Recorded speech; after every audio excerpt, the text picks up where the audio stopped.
কক্সবাজার এই যেন এক মায়াকারা জাদুর হাতছানি। নামটা শুনলে কল্পনায় ভেসে ওঠে মাইলের পর মাইল লম্বা সমুদ্র সৈকত, রোদ ঝলমলে বালুর চিকচিকে রং আর ঢেউয়ে আছড়ে পড়ার শব্দ। একদিকে পাহাড়, মাঝে মেরিন ড্রাইভ এবং তার পাশে বাংলাদেশের একমাত্র সাগর বঙ্গোপসাগর।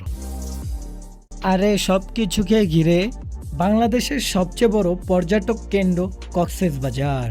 মনের চোখ খুলে যখন আমাদের এই ভিডিওটির দিকে নজর দিবেন, তখন দেখা মিলবে এমন মন কাড়া আকর্ষণীয় সব দৃশ্য।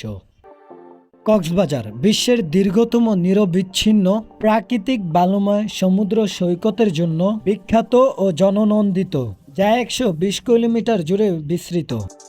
দেশের রাজধানী ঢাকা থেকে 414 কিলোমিটার দূরে এবং চট্টগ্রাম শহর থেকে 152 কিলোমিটার দক্ষিণে অবস্থিত এই শহরটি বাংলাদেশের ভ্রমণ পিপাসকের কাছে সবচেয়ে পছন্দের ভ্রমণ ডেস্টিনেশন।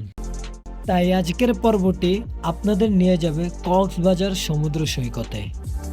পুরো ভিডিওটি প্রথম থেকে শেষ পর্যন্ত দেখলে আপনি জেনে যাবেন কক্সবাজার ভ্রমণের খরচপাতি কেমন লাগতে পারে, তা আপনি জেনে যাবেন। চ্যানেলটি এখনো সাবস্ক্রাইব করে না থাকলে আজকে সাবস্ক্রাইব করতে ভুলবেন না যেন। আসসালামু আলাইকুম। তো আমরা এখন শ্যামলী থেকে কক্সবাজার উদ্দেশ্যে রওনা হচ্ছি। সেন্ট মার্টিন পরিবহনে করে আমাদের যাত্রা শুরু হবে। শ্যামলী থেকে আমাদের গাড়ি 10 মিনিট পরে ছেড়ে দিলে হিসাবে।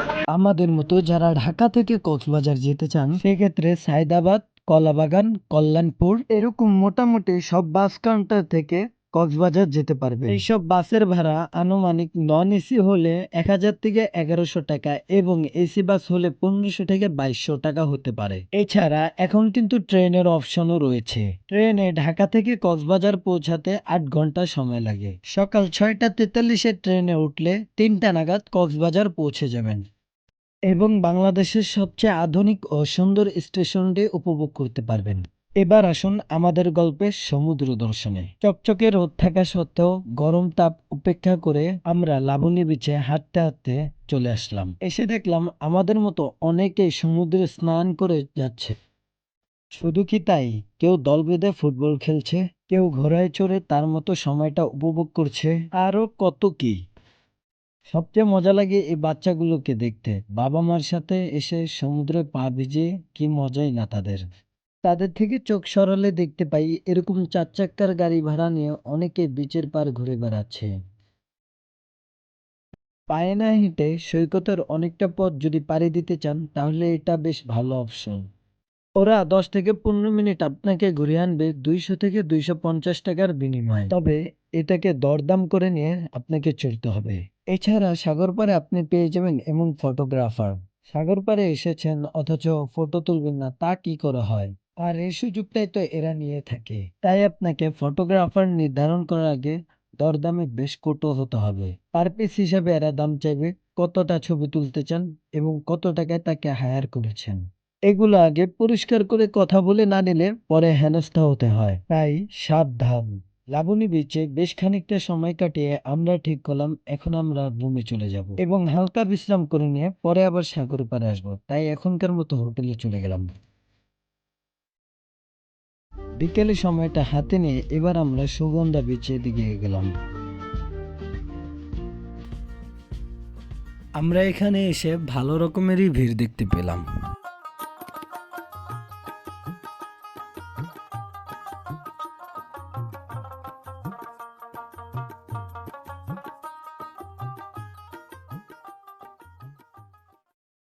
ততক্ষণে রোদের তাপ অনেক কমে গেছে, যে যার মতো সমুদ্র বিলাস করছে। সে এক অন্যরকম দৃশ্য। এখানে আপনি টায়ার ভাড়া করে সাগরে নামতে পারবেন। ঘন্টাপ্রতি 60 থেকে 100 টাকা এইসব টিউব ভাড়া পাওয়া যায়। তাই যারা সাঁতার জানেন অথবা জানেন না, সবারই উচিত বাড়তি সতর্ক হিসেবে টিউব নিয়ে গোসলে নামা। এছাড়া জোয়ার ভাটার সময়টা জেনে সাগর পাড়ে নামা উচিত। পানিতে নেমে কেউ দয়া করে ময়লা আবর্জনা ফেলবেন না। পরিচ্ছন্নতা কর্মীরা অতি যত্ন সহকারে সাগর পাড়কে পরিষ্কার রাখার জন্য কাজ করে, কিন্তু আমাদেরও উচিত পরিবেশকে নষ্ট না করা এমন কোনো কাজ করা। ময়লা আবর্জনা, খাবারের খালি প্যাকেট, জুসের প্যাকেট, ডাবের খোসা ইত্যাদি এদিক সেদিক না ফেলে নির্দিষ্ট স্থানে ফেলা উচিত। সাগর পাড়ে মজাদার অ্যাক্টিভিটির মধ্যে আপনার চোখে আরো পড়বে এইসব স্প্রিং বোট। এটারও 2 ধরনের প্যাকেজ পেয়ে যাবেন। দামাদামি করলে 200 থেকে 250 টাকায় আপনি এইসব স্প্রিং বোট ভাড়া নিতে পারবেন, যা আপনার সাগরের পানি গভীরতাকে আরো কাছ থেকে পরিচিত করিয়ে দিবে। পাশে আমরা দেখি এখানে গানের আসর বসেছে। লোকাল বাচ্চারা প্রতিদিনই আপনার মনোরঞ্জন করতে এভাবে গানের আসর জমায়। সাগরের বাতাসের মাঝে বসে ওদের এই খালি গলার গান কিন্তু চরমই লাগে, আপনি নিজেই শুনুন।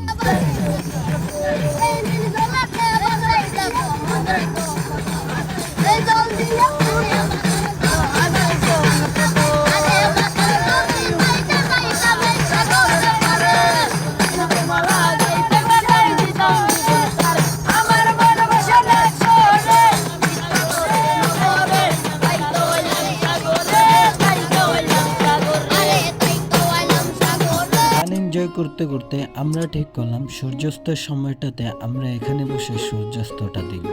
এই সময়টাতে সূর্য প্রায় অস্তাচলে, মেঘের ফাঁকে সূর্য তখন ডুবিডুবি করছে। এই সময়টাতে প্রিয়জনকে সাথে নিয়ে সাগর পাড়ে সময় কাটানোর আলাদাই আবেদন।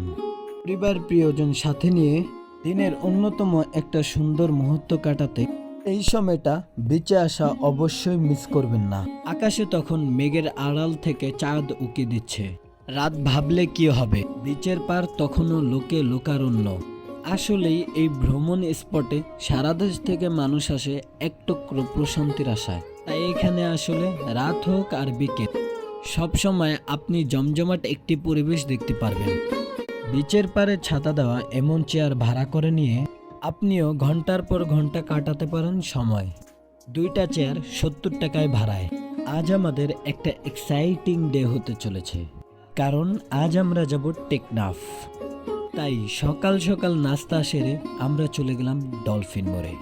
এখান থেকে আপনি টেকনাফ যাওয়ার অনেকগুলো অপশন পেয়ে যাবেন, যেমন সাতখোলা বাস, চান্দের গাড়ি, সিএনজি, হুন্ডা, অটো ইত্যাদি। তবে আমরা যেহেতু সবাই ছেলে আর আমাদের প্ল্যান ছিল ছবি তুলবো, ভিডিও করব, আমরা ভাড়া নিলাম একটা অটো। সারাদিনের জন্য একটা অটো ভাড়া করতে আপনাকে গুনতে হবে 1000 থেকে 1200 টাকা। আর আপনারা যদি আমাদের মতন 5 জন হন তাহলে আপনারা নিয়ে নিতে পারেন একটি অটো ভাড়া। এতে আপনাদের খরচটা কিছুটা হলেও কমবে। চলুন যাওয়া যাক এবার মূল গল্পে। টেকনাফ আসলে কক্সবাজার জেলার অন্তর্গত একটি উপজেলা।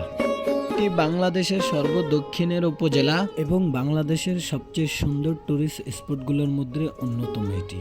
মেরিন ড্রাইভ ধরে আপনাকে যেতে হবে টেকনাফ, আর যেতে যেতে এমন সব সুন্দর প্রাকৃতিক দৃশ্য আপনাকে নিয়ে যাবে এক অন্য দুনিয়া। 80 কিলোমিটার দীর্ঘ কক্সবাজার টেকনাফ মেরিন ড্রাইভ বঙ্গোপসাগরের পাশ দিয়ে কক্সবাজারের কলাতলী সৈকত থেকে টেকনাফ পর্যন্ত বিস্তৃত। এটি বাংলাদেশের একমাত্র স্থান যেখানে আসলে আপনাকে দ্বিধায় পড়তে হবে না যে আপনি কি পাহাড় পছন্দ করেন নাকি সমুদ্র, কারণ এখানে আপনি এক পাশে সাগর আর আরেক পাশে পাহাড়ের রূপ দেখতে পারবেন। এই রূপ দেখতে দেখতে আপনি পৌঁছে যাবেন হিমছড়ি পাহাড়ের কাছে। এই পাহাড়ের উপরে আপনি পাবেন সাগরের অনেক সুন্দর ভিউ। কিন্তু আমরা যেহেতু 0 পয়েন্টে যাব, তাই এখানে সময় ক্ষেপণ করলাম না, বরং আরেকটু সামনে কাঠের পুলার ঝাউবন পেয়ে সেখানে বেশ একটা ভালো সময় পার করলাম। ঝাউবন গেরা এই অসাধারণ একটা জায়গা পেয়ে আমরা একটু বিরতি দিলাম, ছবি তুললাম ও বিচটিও দেখতে আসলাম। এখানে দর্শনার্থী তেমন আসে না, তাই সাইডটা বেশ ফাঁকা। এখানকার বিচেও আপনি নামতে পারবেন। আর এখন মেরিন ড্রাইভের আশেপাশেও অনেক রিসোর্ট গড়ে উঠেছে। অনেকেই থাকার জন্য এরকম নিরিবিলি জায়গাগুলোকে বেছে নেয়।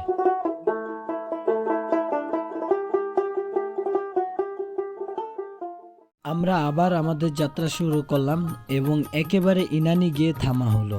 শহর থেকে 27 কিলোমিটার দক্ষিণে ও হিমছড়ি থেকে 15 কিলোমিটার দূরে অবস্থিত ইনানি হলো প্রবাল গঠিত একটি সমুদ্র সৈকত। পশ্চিমে সমুদ্র আর পূর্বে পাহাড়ের মিশ্রণে পূর্ব জায়গাটি বাংলাদেশের অন্যতম পর্যটক আকর্ষণ। ছবি তোলার জন্য, লাল কাঁকড়ার জন্য এই ইনানি বিচ বিখ্যাত। অন্য বিচগুলোর মতোই এখানে আপনি সূর্যাস্ত সময় খুব সুন্দর ভিউ পাবেন। এখানে সাম্পানের দেখা মিলবে। এখানে আপনি চাইলে ডাব খেতে পারবেন।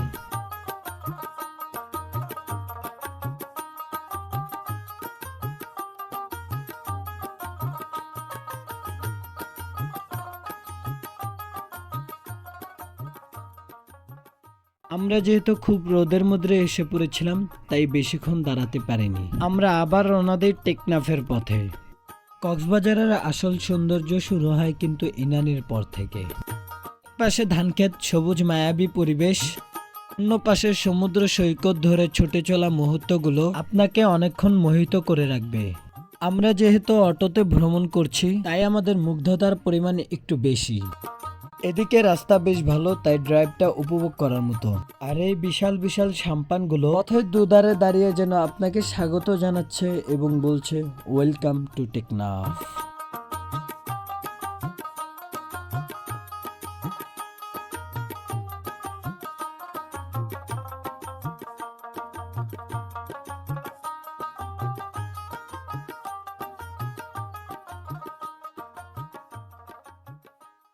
রাস্তার একপাশে দেখি জেলেরা মাছ ধরার জন্য বড় বড় জাল তৈরি করছে। এই সকল জেলেদের প্রধান উপজীব্য মাছ ধরা। এইসব জাল নিয়ে তাদের নৌকাতে তারা চলে যায় একদম সমুদ্র গভীরে। অনেক ঝুঁকি নিয়ে তারা এইসব কাজ করে, বাংলাদেশের অর্থনীতিতে গুরুত্বপূর্ণ ভূমিকা রাখছে।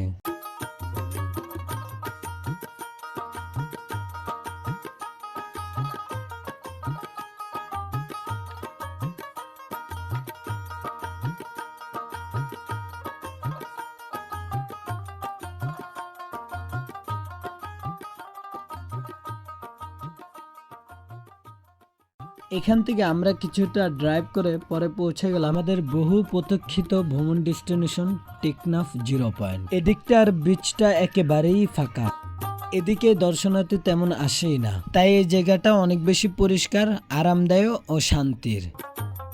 এখানে আপনি আপনার মন মতো ছবি তুলতে পারবেন, ভিডিও ধারণ করতে পারবেন, আর সবচেয়ে বড় কথা হলো মন ও বুক ভরে অক্সিজেন ও এনার্জি নিন। পুনরায় শহরে ফিরতে পারবেন যার যার কাজে।